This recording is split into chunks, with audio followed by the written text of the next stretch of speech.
Dumela, saubona, sakpase, namaste, dobro outra, buenos dias, bonjour. How you doing? This is Doriel Inez Larrier of Larrier's Education and Resource Network, where I plant seeds to help you grow. And this evening, I have been looking for a long time. This evening, we are going to be chatting with on my digital couch, as you know, where I host a couple of conversations with some amazing people, individuals, organizations, companies, anybody who's doing great things in the community. And I have them sit on my digital couch and we have a little chat about who they are, what they do, their impact on the local, national, even international uh, internet streets, as well as the actual streets. And tonight we are chatting with Omega Psi Phi fraternity incorporated, the Epsilon Chapter, and one of the amazing members of that organization, and that is Clyde Cole. And so he is here on the couch, on the digital couch, and I'm so excited to have him here. So just as a little housekeeping, those of you who are here and as soon as you are coming into the room, please share the video out, invite any of your family members, any people who you know would be of interest in this conversation, whether they are a fan or a member of the organization or of the other sister and brother organizations. Hey, good evening. Hey, Jennifer.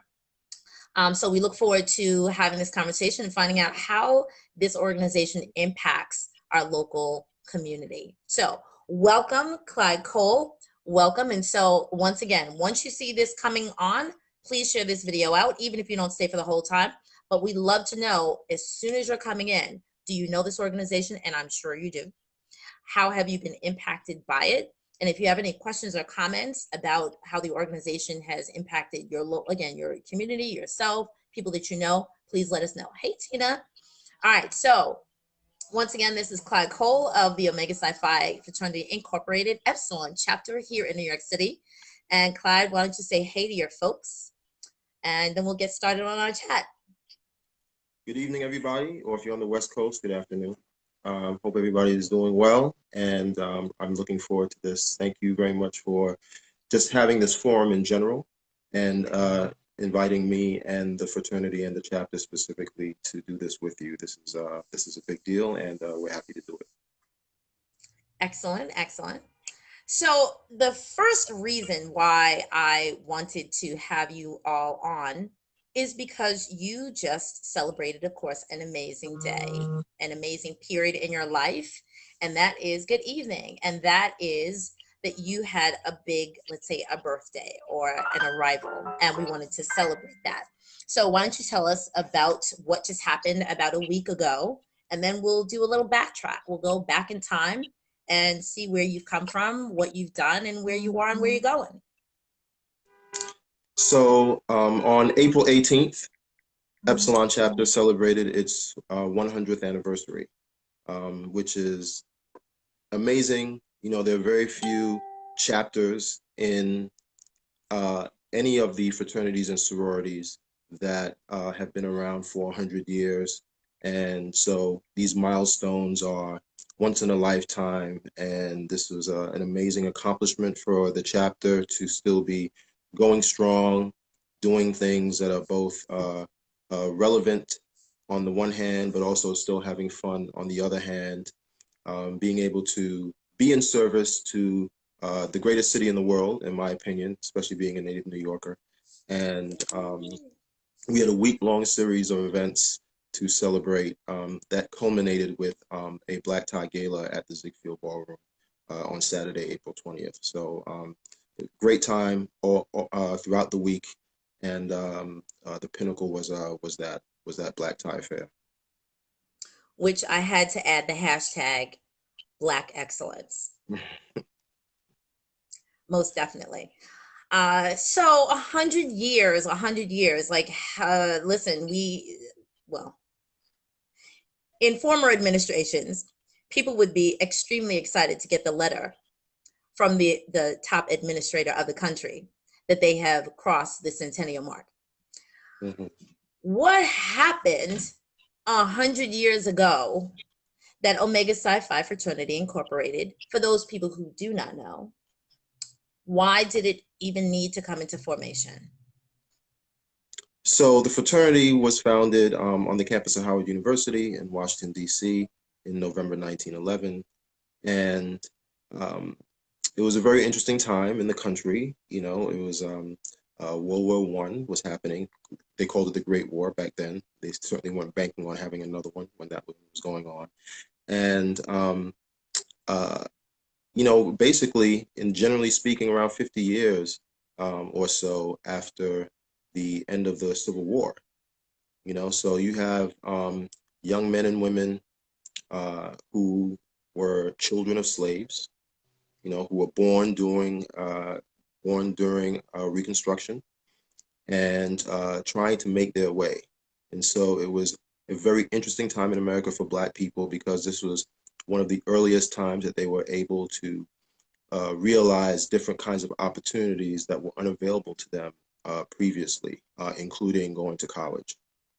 And so they get to go to college. You have folks who are there because of their academic acumen, their social skills, and there was a debate that was happening between, you know, sort of the Du Bois Marcus Garvey debate, you know, and you know, you had uh, uh, George Washington Carver sort of thrown in there too, you know, because you know, Du Bois was like, you know, get your education. Garvey was like, let's get out of here, let's go back, Let's go back. right, right. We ain't wanted here. Uh, Let's and be out. and Carver was like, yeah, we can get our education, but you know, let's let's learn a trade. You know, let's just sort of be sort of let's sort of be less about book learning and all of that stuff. You know, let's hunker down and do some things and learn some things that'll help us to, you know, continue to build this nation. You know, let's get smart about the things that we have been able to do for free and begin to own it. And so he had a slightly different take on the educational piece. And so all of that was sort of swirling around at that time at the time of the world. So, would you then call that, or his perspective, one of pragmatism? Like, Yeah. we're here, Mm-hmm. we've been dealt this hand, this card, this deck of cards. Let's work it, and let's work it to the best of our abilities. And like you said, own it. So, could he have been a person who today we would call like an entrepreneur's entrepreneur? I believe so. He certainly was about developing skills that could turn into um, uh, you know, making money, right, and being profitable for yourself. And whether you owned what it is that you did, or you just earned enough money doing something so that you could own something else, that was definitely his piece. Okay. Dubois was more around, you know, for lack of a better term, sort of Illuminati, right? You know, let's sort of get up here, sort of educationally, because it will be those people who sort of master that who will be able to lead the rest. And you know, right now, all of those people are sort of white people. You know, let's get some. We need to be able to populate that rarefied air as well. So it's a very different take. Um, and there was a subtext behind that too. The subtext for Dubois is go to these established schools, right? Like we will not learn those things unless we go to their schools. Mm-hmm. And the subtext for Carver was HBCUs all the way, right? Like, you know, like we have our own schools. They're located in places where we are well populated, and we need to go there too. And so I think that all of that sort of rolls into some of the context around why you see um, the kind of Black people and what they were trying to do when they were in college at the turn of the century. Okay. So now we have this, uh, I'll, let's say a class system. Yep. Okay. So Yep. we have those people come, those families in Reconstruction. You said they've now birthed another generation. There are still some folks who are, uh, let's say, all we know is working for someone else. That's safe. We know that. We're going to continue doing that. Then you have another group of people who are like, Well, maybe I didn't work, let's say inside or outside, I worked inside. And so I have a different segue into a different conversation. Like I've paid attention to the people who are sitting at the table. I know the language of the people at the table. I'm going to mimic that, and then I'm going to work that to my advantage. Mm-hmm. Right? Am I on the right Something track? like that. So now you have a couple of different, hey, good evening, Miss Pat. Now you have a couple of different people who are saying, well, I'm going to stick with the, let's say, agricultural trade type of journey. And then you have those who are want to be like the philosophers, the academicians, the professors, the academia. So now it's 1905, 1910. Hey, good evening, Tanya. 1905, 1910. So what's happening? So what's happening with these people who are now on these college campuses? What's the thought process that they're the Black fraternities and sororities, they are becoming new. They are being Yeah. born. So some of it's sort of guided by acceptance in a way. These, they're trying to enjoy all that college has to offer them. And so here they are on these college campuses, but still, of course, receiving lots of messages, explicit and otherwise, being discriminated against. And, one way was these organizations that would not allow them access. Mm-hmm. And so that was a big driver behind why these organizations, these 8 organizations, and then later on a 9th one, started popping up around the same time in the country at the turn of the century. You had these organizations that would not let Black people in. And so, they just made their own way and made their own organizations, basically. Okay. All right. For those of you who are just popping on, I really do appreciate it. Of course, you have joined us because you either know Clyde Cole or you know myself, Dora Inez Larrier, and we'd love for you to share this out. And so if you know people who are new to the Black fraternity and sorority or sorority organizations, or if you are a part of them, please share it out to your brothers, your sisters, or those people who are interested in knowing more about it so they can participate in the conversation. If you are a member of one of the organizations, please contribute to the conversation. You can ask questions, you can drop fun facts or tidbits about what the organization does in your community or communities that you know of. Thank you very much. So here it is. It's now 19. Hey, good evening, Miss Rosette. Now it's about 1915. What's happening in the minds of the who would be, I guess, your founding fathers or the initial brothers of your organization? What happened that they said, we need something new, we need something different? It's all about perspective. Whether you are on a campus of predominantly white school or at an HBCU, you sort of look at what others are doing and determine to what extent that's for you. And so we had AKAs, Alpha Kappa Alpha Sorority Incorporated, and Alpha Phi Alpha Fraternity. Both of them were in existence on Howard's campus before Omega Psi Phi was. So the first Divine Nine organization, first Black fraternity or sorority, founded at an HBCU, was AKA in 1908. Alphas were founded at Cornell University, upstate New York, but so that was their Alpha chapter because that was their first one, and then their second chapter, Beta, was at Howard. So they were there. So, you had men on that campus who said to themselves, you know what they're doing is not for me. I'd like to start something else.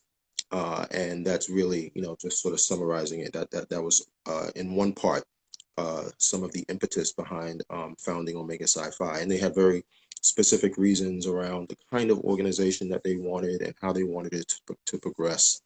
And so moving forward now, from 1911, after having Omega Psi Phi founded. By the way, also in 1911, in January, the Kappa Alpha Psi fraternity was founded, but that was at Indiana University in Bloomington.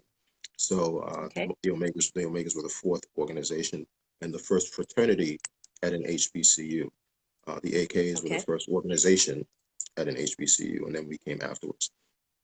And so you said around 1915, give or take. In October 1914, the fraternity became incorporated. October 28th, 1914, and that was a big step. They had gone to our founders along with their faculty advisor. They had gone to the university, gone to Howard, and asked that it be recognized as a national organization. And the university said no. You're going to be a local organization, and that's it. Hmm. And so they were able to, overcome that hurdle.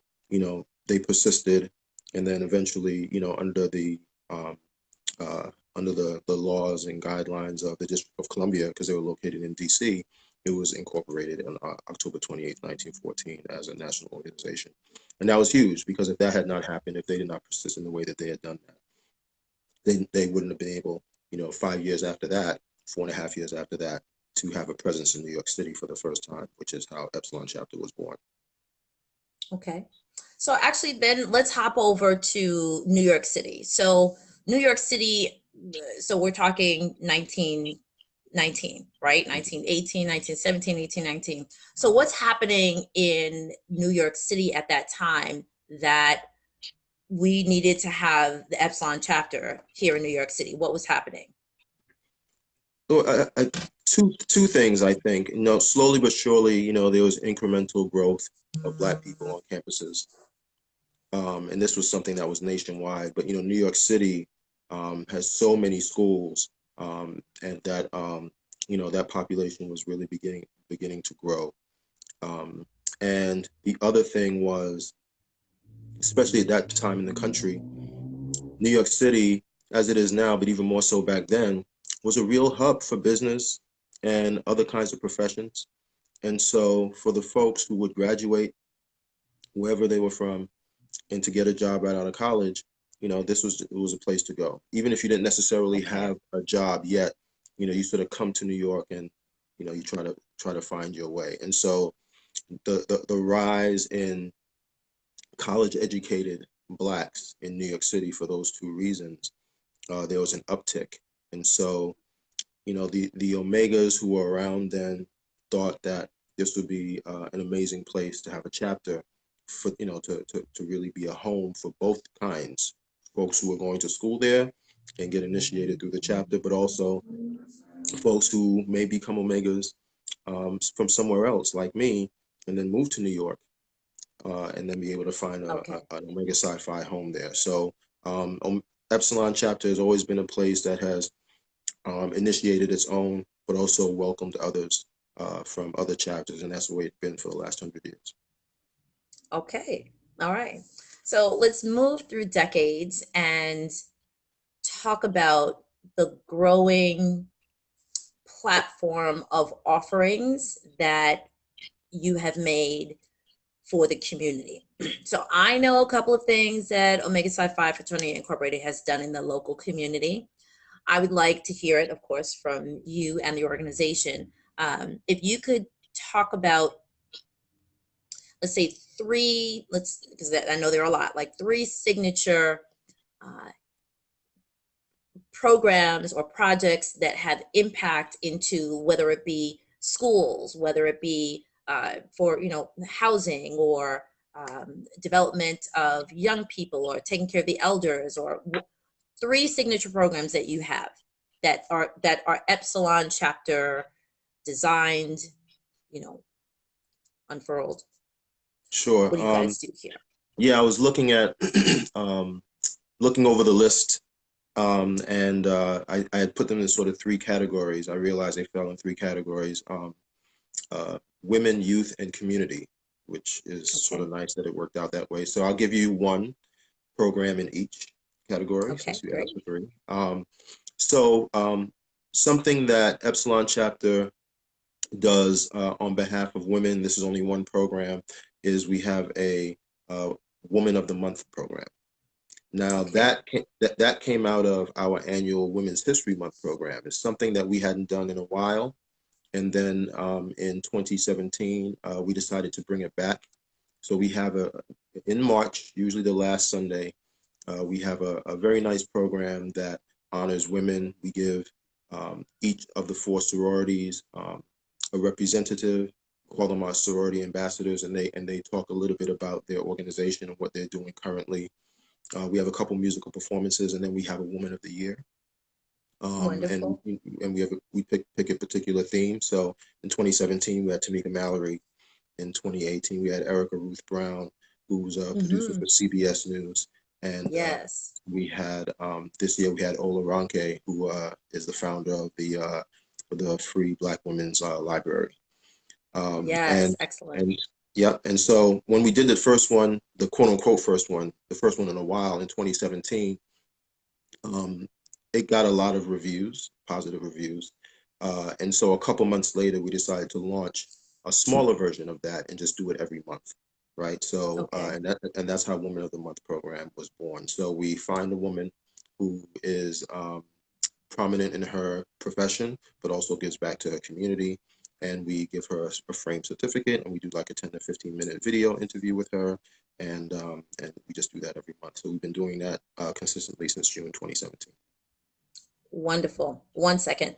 I Mhm. just want to welcome some people into the room. So I have to say Dumela to my sister Mpumi, who is just returning from climbing Mount Everest. So I know, Clyde, personally, that Oh, you wow. are an adventure seeker. I And am. so she's actually, hi, hi, Mpumi. And then I also see one of your sisters, Joy Foster, who is a member of Alpha Kappa Alpha Sorority She Incorporated. is. She is. So welcome, Hey, Joy. welcome. And I see some other folks of mine from North Carolina. And so I'm seeing great folks. Excellent. I would love for you all to just share this video out to your personal page. This is, again, the power of story, which I do. I do the best I can to do weekly, which is chatting with individuals, organizations who make an impact into their community. I'm truly a person that believes we need to not have our narrative crafted for us by other people, but we need to craft our own narrative. And we need to make sure that thank you so much, Joy, for sharing the video. We need to make sure that the narrative that is crafted shows our best light at all times. And so I wanted to add on an organization that has impacted my life and my family's life personally for many, many years. And that is Omega Psi Phi Fraternity Incorporated. And so we have just been talking. Those of you who are just popping on, of course, you can, do the replay. The replay will be available on another platform in about 24 to 48 hours. But if anybody knows information about the organization or how it's impacted them, again, either personally, professionally, in terms of the community, you've seen Omega Psi Phi Fraternity Incorporated involved in your community, please give it a shout out. Thank you so much, Joy. Give it a shout out. Drop a little tidbit. Let us know what kind of great work that they do. And if you want to shout out your own organization, you can slide into my DM and we'll chat about that. I'd love to share as much amazing work around the country, around the world, of who's doing great things here and abroad. So we've been chatting about three sort of pockets or three buckets of great work that Omega Psi Phi Fraternity Incorporated has been involved in. One is women. And so Clyde has just shared with us sort of the Woman of the Year, then turned to Woman of the Month. And so then we're also going to talk about community and youth. So what else you got for us? One thing that we do for the youth is a youth leadership conference. It's a day-long affair with a series of workshops and programs for middle school and high school boys, and we separate them into middle school boys, middle school girls, high school girls, and then we have a fifth category, a fifth schedule of the day for their parents. This is 100% for free. This coming November will be the third one that we're doing. So we had one, the first one in 2017 was at New York University. This past November, it was at my alma mater, Regis High School. And so there's a good chance that this year it'll be at Brooklyn College, which should be nice. So yes, I know you'd be excited about that. And so for those of you who don't, wait. For those of you who do not know, I live in the backyard of Brooklyn College. Like I can look out my window and see the track like right there. Okay, so yes, good, good, good. Bring it back Yeah, home. so yeah, so hopefully we can have it at Brooklyn College. It'll be the first or second Saturday in November. That's when we've had it. Okay. And this is a program that's a replication of a model that was started in the mid 90s by the fraternity brothers out in Los Angeles. They had a gathering which was intended for healing as a result of the Rodney King riots. You Mm, know, they felt like there mm, was just a lot of um, violence and tension and questions and people just being in an uncomfortable space. And so they just had a gathering where Black men decided to invite the community in together, really talk to the kids. And that was the birth of the Youth Leadership Conference. And they've been going strong. I believe this coming October will be either their 26th or 27th one. I mean, they've been doing this for a while. amazing, And so one of the amazing. brothers who was initiated out there moved to New York City a few years ago and brought that idea with him. He was a doctoral student. Now he's a doctor, PhD. He was a doctoral student at the time at New York University, and so he was able to get us space on that campus to hold the first one. And last year I was able to get us my old high school, and so we are happy to continue that tradition that the brothers in Los Angeles have started, and we're excited to have our third one for the youth coming up. So I want to interject this real quick because there's someone, actually I have a family member who's on, and that family member has a son who is going to be applying to high schools. And so there's a something that occurs in like the middle school parents' mind, of okay, we're applying to high schools and soon we'll be going to college. And maybe or maybe not, my child has connections to participate in community service. So, how does the Youth Leadership Conference enable, encourage, empower the mindset to start giving back? Is that connected? Is it not connected? Is it just a hopeful like add-on? How do you guys help? And I kind of already know the answer to that because again, I've benefited from it. But I'd like for you to share that. One way is just the context. We're very explicit about the context, letting folks know, the youth know that this is an organization of men who participate in this organization for free. And so everything we do is giving up of ourselves, including that conference. And so when they see us there in suits, running around, being busy, making sure that their every need is catered to, uh, they know, we're very clear, like, this is a volunteer thing. We are giving of ourselves and our time freely. And this is an expectation that we have as part of our definition of what good men do when they get older. And so we expect you to be that. And so we're trying to live that example by doing for you. So we talk to them about that. Another way is one of the sessions usually involves something around empowerment or community or identity or something like that.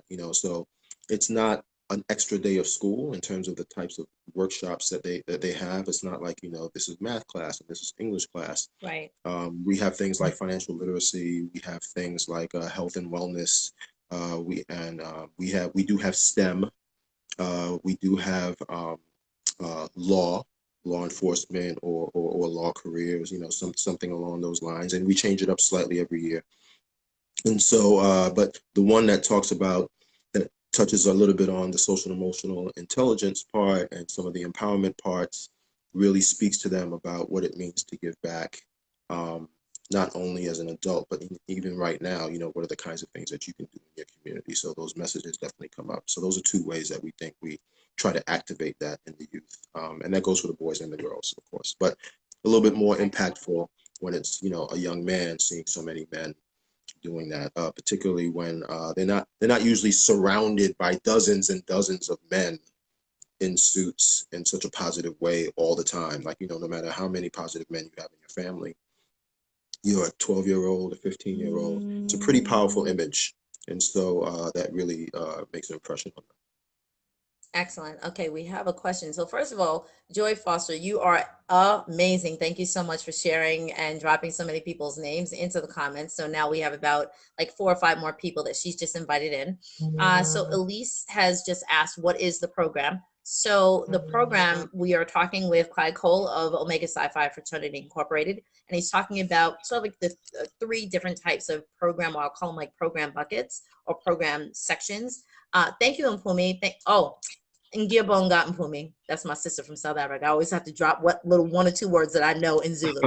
Um, but anyway, so we're just talking about like the things that the organization does for women. We talked about like Women of the Year, and then now Women of the Month. Again, pulling or curating like notable women of good rapport and sharing their genius with the local community. And now the Youth Leadership Conference that is for young males and young females. Thank you very much. The young females are part of it as well, because I wanted to actually ask, but you already answered it, is do you just focus on young males? But no, you're actually talking about young females as well.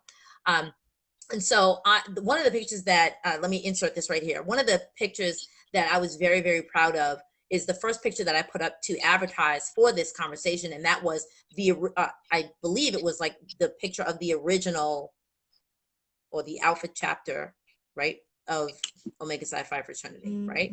No, that was Epsilon Chapter. It was an early meeting. But it wasn't like, that's not from 100 years ago. That was, I believe, 30s or 40s, I believe. But it's one of the early pictures. Okay, so that was just amazing because first of all, I'm a visual person, and so it was black and white, right?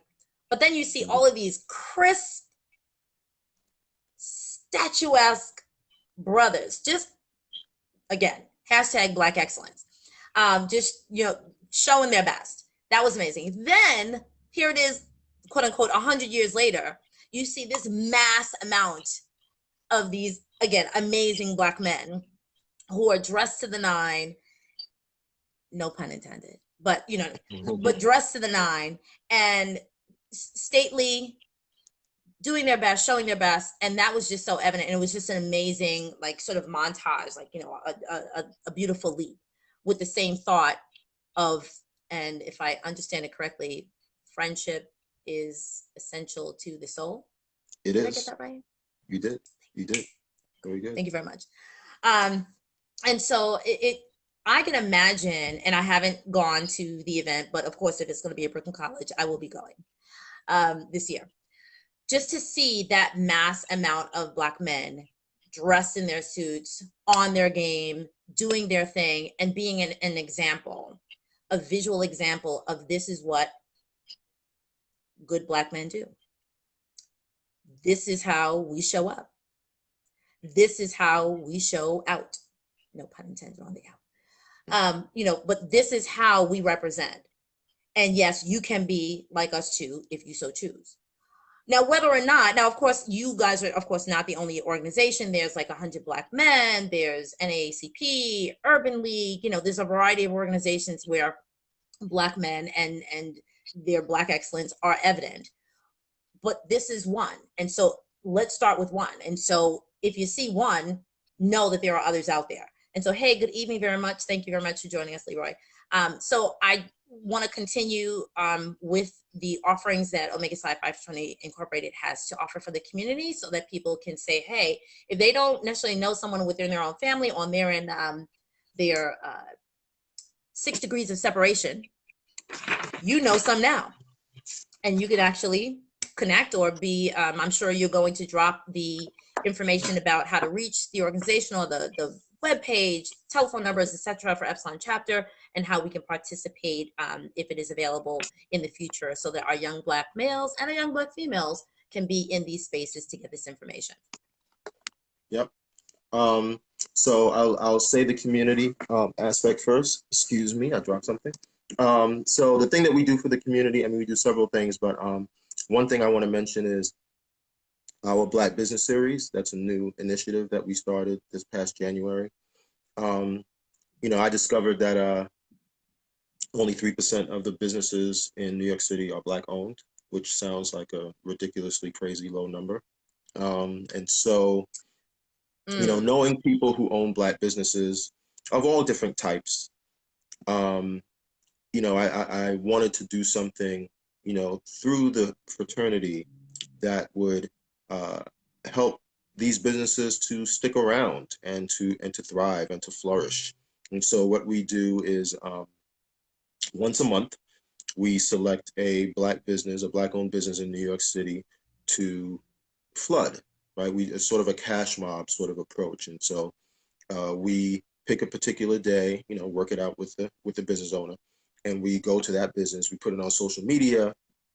We, send it out via email, etc. We try to let as many people know as possible that we will be at this business on this date during this time, so that people can join us and have a good time. But spend their money, Okay. and then Like a get a nice. crawl. And correct, correct. But it's a Okay. it's a crawl that takes forever, and each step is once a month Okay. versus Okay. another kind of crawl where you're trying to hit several places in one day. Yeah. We're trying to hit as many as possible, over time. And so it's it's been good so far. It's really been successful. In January, we started in Brooklyn, in Crown Heights, at a place called Kingston Public House. In February, we went to Harlem Hops, uptown. In March, we went to a place called the Living Room 2 in the Bronx. We are a citywide chapter. We always have been. So Right. we're trying to go everywhere. And then this past month in April, we were back in Brooklyn, and we did two places instead of just one, because it was the kickoff of our week-long series of events for the centennial. So as part of celebrating the centennial, we supported two businesses: a cigar club called Blue Smoke, and another Okay. place called Old to Babel, which is around the corner from there. So we supported both places at once. So you kind of went around the boroughs, but you missed one. Are you going to Staten Island? Well, so we have to go to Queens. We have to before we go to Staten Island. So, Okay. I mean, we'll, so at this point, it's sort of catching fire a little bit. So Great. people are sending us information about, what about this Okay. business? What about this business? And so if I Okay. hear if somebody knows of a Staten Island business that's black owned, that of any kind, really, it doesn't have to be a bar or a club. It doesn't have to be like that. We're trying to get to Mikey Likes It, which is a black owned ice cream spot. And they have a location in Harlem. There's Brooklyn Tea, which is a black-owned spot that has teas and other kinds of herbs. I mean, right. So we're hearing about different kinds of things. Not It doesn't have to Wonderful. be Great. after work, 6 to 10 p.m. kind of deal. It can be other kinds of black businesses as well. And if people know any businesses that live 100% online, we would do that as well. And one thing that we would love to do is like in exchange for promoting the business for that particular month. Because if it's an online business, obviously we wouldn't do one day. We'd say, during these 2 weeks or for the whole month of May, we would promote, right? It would be longer if it's a virtual business. It would be kind Great. of cool if they gave them like a coupon code or something like that, Sure. Sure. and it would be nice to see, how much business that virtual business was able to make To generate. during the month that we promoted them. So online Wonderful. businesses, And virtual charity. businesses, we're all for that as well. So, the more the And merrier. pleasure. Please let us know. Some places have some communities or some neighborhoods have a lot there because we sort of put businesses where we live, and that makes a lot of Right. sense. And then other places, it's a little more scarce. But so you can be in Bed-Stuy, for example, and hit a bunch of different black businesses Right. within like a In five, in six, like 10 three block blocks. radius. Like Yeah, right. right, right, right. Um, Especially if it's Tompkins so Avenue, Fulton yeah, Street. so if we're doing this once a month, it's kind of difficult to say. I mean, if we're doing this once a month, we could do the Bed-Stuy Black Business Series, right? Because there's so and we'd be Right. good for 2 years, right? Because you find 25, right? You can find 25 of Right. them, right? If we did it once a month, so you know, maintaining our scope of the entire city means that we'll never run out, which is great. And once we get saturated and we have like this quote unquote backlog, we can figure out different ways of promoting. But for right now, It's a monthly social gathering at a Black-owned business once a month, and we are happy to do it. And so that we think that's a big thing in the community. Keep the dollar in the Black community just a little bit longer, and help these people stay afloat. Help for these people get new customers, and have people come there for the first time and say, "Wow, I had a great time here. I'm definitely coming back," Right. and refer other Excellent. people. And that's happened. And we give them a frame certificate as well. And so I've actually been to each of these businesses, and it's not checking up Hey, on them, but Terry. I'd walk into the business and I see our certificate hanging up, and I'm like, oh wow, that's kind of nice. So they take it That's nice. seriously, which is great. And no cost to us except the marketing, no cost for them. They're just saying, yeah, come, no problem, come by at this time. Right. And so and it's just an exchange that way, and it's been good so far, very successful. So we're working on May, and and this month we're going to schedule all our stuff for June, July, and August as well, because we take off during the summer months to meet. So we want to make sure everything is slated, and we'll get those things out as soon as we know.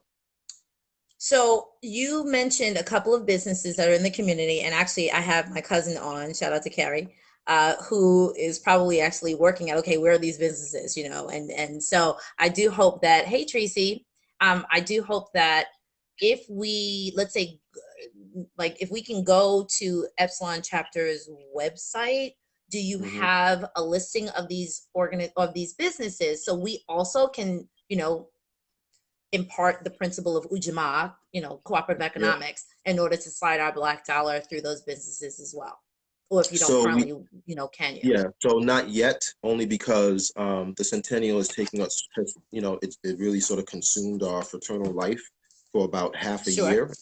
So if you go to our website now, which is epsilonchapter.nyc, the majority of it is focused on the Centennial, right? Got So it. in terms of updating things and all that, slowly but surely we're going to have everything. We'll have a Woman of the Month page updated. We'll have our Black Business Series page updated. We'll have a page for our Youth Leadership Conference, as well as our social events and other things as well. So did you say epsilonchapter.nyc? Yes. Okay, Are you there? there Are we you go. looking? Yeah, no, Okay. I actually just typed it Oh, in. I you just just wanted typed to it make in. sure I was typing it properly. Yep. Okay, good. Yeah. All right. And so if you said Brooklyn Tea. Brooklyn Tea is a place that we are looking to get to. Okay. Mikey Likes It is a place that we are My looking to get to. Yep. And I'm I just actually saw going to something. put this, yeah, I'm gonna put this in the Okay. comments when I go back in. Okay. Yeah. Travel Noir just did a Travel piece on Noir. Mikey Likes It. Just did a piece on Mikey Yes. Likes It. So, um, yeah, we were talking with him last month. We're trying to get there. One of our chapter brothers, a former NFL star, his name is Stephen Bowen. He owns Harlem Hookah, which is on Lenox between 129th and 130th. We go there all the time. We wouldn't consider it necessarily part of our Black Business Series, but we have an event there twice a year now. And so it's still Okay. our way of supporting a Black business. He and his wife own the spot, and it's a great time. I always have a great time, and it's a great clientele, great service, great food. And it's a really nice place. So, Harlem Hookah is definitely some place that I recommend if people want to, hang out, have drinks, have a good time. Happy hour starts at Okay. 4 p.m. So, just Little plug. FYI. Yes, FYI. Okay. Thank you. So we talked about women, we talked about youth. You are dabbling into the community, and so you're talking about the I guess you could call it like a, I'm throwing a term out, like an Omega flood. I don't know, but instead of like a crawl, you said you're Hmm. flooding, like it, I Hmm. don't know, the things just Yeah, come to me. cash mob. So, Cash you heard the mob. idea of a flash mob. And then a few Okay. years ago, I saw people do a cash mob, and it was specifically for a Black business. And then it wasn't a regular thing, but I think someone had a friend that had a business, but it was kind of struggling, and so they just sort of rallied their people, and they just mobbed the place, Oh, right, and spent a lot of money there. wonderful. Yeah. So, and if you look up cash mob Mhm. on Google or Bing or wherever, um, it's there's a whole website organization that's dedicated to like cash mob kinds of things. And so, So you can let's look actually up be an hashtag official cash cash mob. mob thing, whatever. We'll see, about that. But that's the idea. You want to get a mob together and mob a place and spend cash there. So that would be great. I love it. Um, okay, thank you, Ian. I guess I'll chat with you later. Thank you. Oh, thank you, Joy. Yes, I was Joy Foster's fourth grade teacher, and I still love you till today. I appreciate you. You were So Joy's fourth grade teacher? You said Joy's fourth I grade. was I know you meant her no, son. I know you meant her no, son. her yes. Excuse me, we are contemporaries. No, yes, I was her fourth grade. I was her son's fourth grade teacher. Thank you. Um, so you talked about like the three sort of or groups of offerings that you give to the community: women, youth, and the community. Women, youth, and the community. So Epsilon today. So that kind of talks about Epsilon today. Epsilon chapter today. Epsilon chapter in the next 5 to 10, 15 years. I mean, you just hit your 100-year mark. Of course, you're still bringing in new members to the organization. Um, if I were to travel, and my passport has a couple of little stamps in it. If I were to travel and I were looking to connect with someone in the organization who's doing similar work, how far could I go and still meet up with someone in Omega Psi Phi fraternity outside of the US? That you could be like, right now, Joel, if you're going to this country, boom, check out this country or this locale, you'll find these types of folks doing these things. Where could I go? We have so outside of the continental United States, we have brothers in Hawaii. Okay. Okay. Uh, we have brothers in Germany. We have brothers in Ghana. We have a newly chartered chapter in China. Um, we are very well populated in the Caribbean as well, different places. Okay. So part of the Virgin Islands, again outside the continental United States, uh, Bermuda, Bahamas. Okay. We are in Panama, my mother's home country. So we are in lots of places around the world, very prominently, and those brothers are doing great work. It's always good to hear about the kinds of things that they're doing. It's always great to take opportunities to travel and meet them, and bring them gifts from our land and have them host us and show them show us their customs and all those kinds of things. And that really happens all the time. It's not a rarity that Omegas from different parts of the globe connect with each other. It happens all the time. A more Beautiful. local version of that is I met somebody on Friday who, he pledged in 1993 at South Carolina State. Never met him before, but a mutual friend of ours gave him my phone number, saying, if you're going to Brooklyn, call one of your frat brothers. That's So we beautiful. connected. I brought him to Blue Smoke. We had a cigar. We watched some basketball. We met for the first time and talked, and that was it. And that happens all the time. That kind of thing happens all the time, locally, Good. domestically, or internationally. We do that a lot. Good. And I think now I want to circle back to the beginning. So I want to circle back to like the 1919, 1950. And I'm speaking on behalf of organizations. And if I may say, I'm actually wearing my pin of National Council of Negro Women. Thank you very much.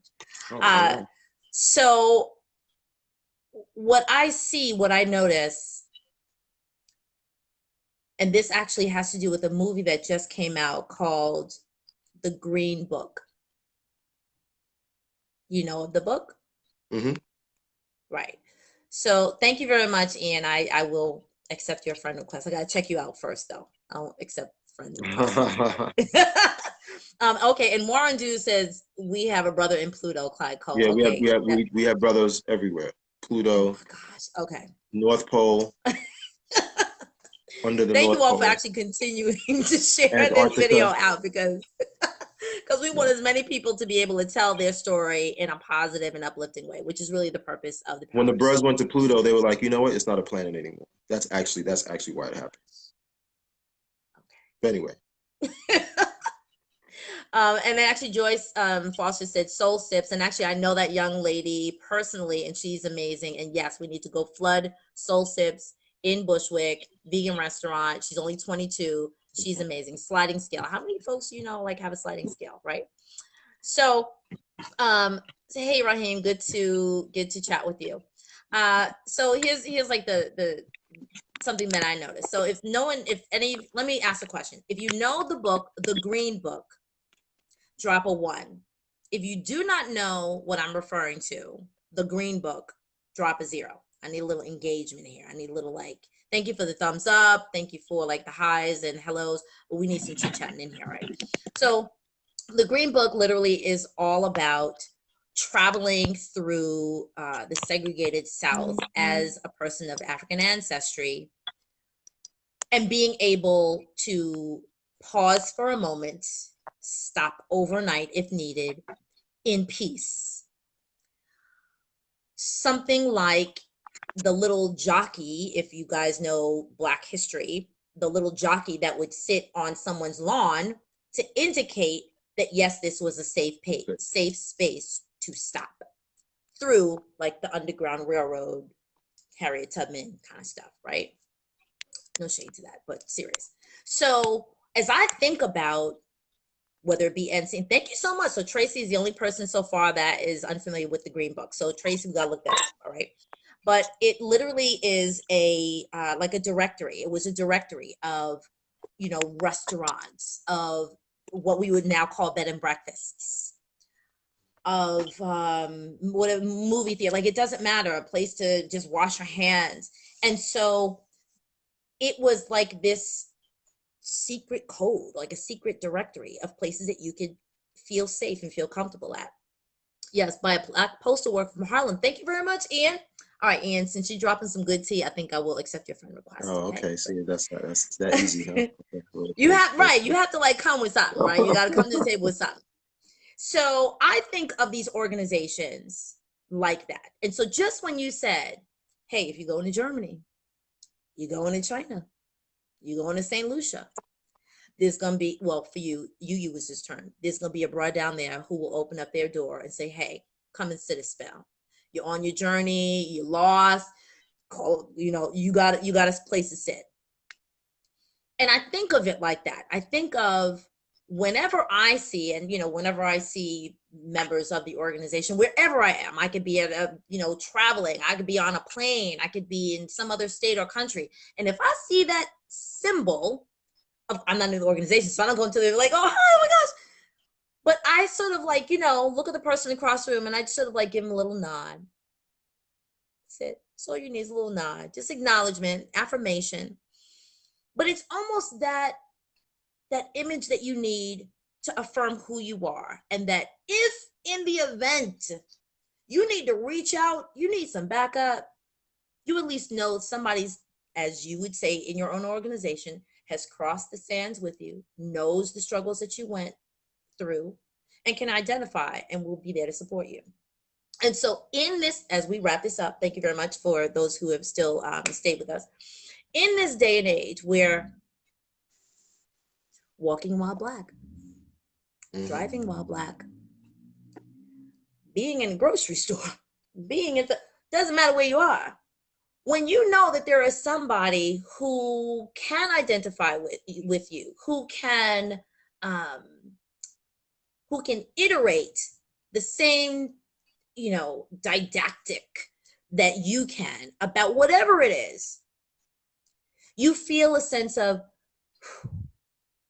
I can make it one more step. As we are modeling for our young people how to stand tall, how to tie a tie, how to have a conversation, not a Twitter chat, not living in emoji land, but how to engage in dialogue about issues that are pertinent to people of African ancestry, pertinent to males, pertinent to females, pertinent to parents, pertinent to college educated folks, pertinent to folks who go to technical school, pertinent to musicians. It doesn't matter.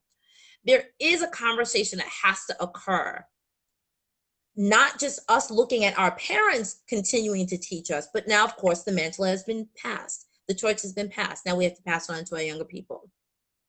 And as I see your organization, other organizations like yours, like mine, who are trying to pass on this torch to these younger people, it is so imperative that we continue to tell our story, right? We have to craft and polish our own narrative, because there will be a host of people who will bring up this stuff that really should stay in the closet. Right, right. Yep. I mean, it's the kind of thing, particularly for Omega Psi Phi lately, you know, whenever we do something as an organization that is less than stellar, that's what you'll hear. But many of the things that I talked about today, for example, and the many other things that happen all throughout this city by the other chapters, because there are 7 other chapters in the 5 boroughs alone, not to mention Long Island, Westchester, Rockland. So, you know, we've lots of Omega chapters here. So Epsilon is just the oldest one, it's the first one. So of all the great things that are happening in this city, really every single day by Omegas, either individually or through the chapters, you'll only hear about the bad stuff. And it's because of what you say. We are not in control of our own narrative.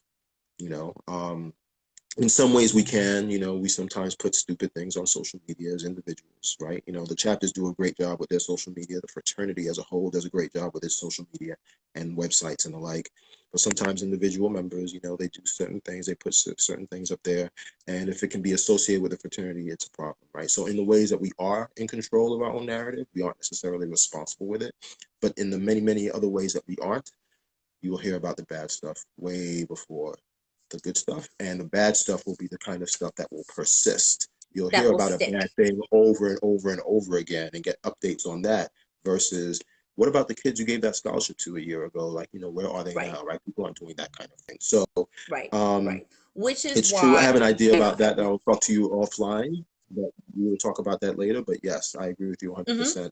In terms of the controlling of our own narrative. It's really important. And just one thing before you go on, this idea of, you know, sort of you sort of seeing one of us wherever, in an airport, on a plane, wherever, on the Amtrak, and you sort of giving us some sort of affirmation. I mean, the type of thing that you described around the way brothers do for each other, no matter where we are around the globe, whether we've met each other for the first time or not, we would like to be that for all people, to be honest. You know what I mean? Like, it would be amazing if we were in a place where people, if a black woman walked on an airplane or walked on an Amtrak and saw a man of Omega Psi Phi, I would hope that she would say, okay, I feel a little bit better. Right? Like that's what I would want. I do. Right? Like that's what I would want for all of us, right? It's like, oh, that's a man of, then fill in the blank, integrity, power, distinction, he protects women, whatever, right? On and on and on. Like, we would like those types of images to be conjured up when a woman sees us, in particularly, like, you know, in a weird space on the street, traveling, etc. That's what I would. And that's what we are here to focus on, right? Right. Which is why I wanted to. It's the purpose for my platform. It's the purpose for my platform. I believe that crafting your own narrative is essential to building and developing legacy. If you throw spaghetti and meatballs at the wall, the spaghetti is going to fall off. The spaghetti is usually the great stuff. It's the meat sauce that leaves a stain. I did not intend on that visual, but it works. And so I wanted to make sure that we highlighted great stuff from whoever it is that sits on my digital couch, whoever it is that comes to chat with me about their work, about the impact that they make on their local, national, or international community. And so to that, if there are questions, yes, controlling the narrative. Thank you, Ian. All right, Ian, you're gaining points. I'm just saying that. So to that end, if there are any questions from the audience, any questions from our visitors tonight, or any other tidbits, or again, like fun facts that you want to highlight about Omega Psi Phi Fraternity Incorporated, this is your moment to do so. As Clyde and I will wrap up our chat. I guess one last question or comment. Hello, good evening, Melanie. One last comment or thing that you can kind of like fill in the blank. 10 years from now, young people should say of Omega Psi Phi blank. 10 And years when from I say now, young people, right, and when I say young people, I'm specifically talking about middle school and high school students. So that, 10 years from now, they would have finished college and they're, let's say, 23, 24. What could they say about the impact of Omega Psi Phi Fraternity Incorporated in their life, in their community, in their nation? What do you want for them to say? I want them to say that no matter when they encountered them, before college, during college, or as a young adult, that we were a positive presence at a minimum, right? So maybe they got a scholarship with us or not. And then maybe they attended a youth leadership conference with us or not. While they were at college, maybe they attended one of our parties or one of our social action programs in the community around campus or something on campus, and saw the impact of it, even if they didn't necessarily participate and or attend. They saw the impact of it, a little bit later. And then as they got older and, they were in the working world or maybe in graduate school and they came upon us again, and they met us, we would be somebody who was positive in some regard. We always did the right thing the right way at the right time.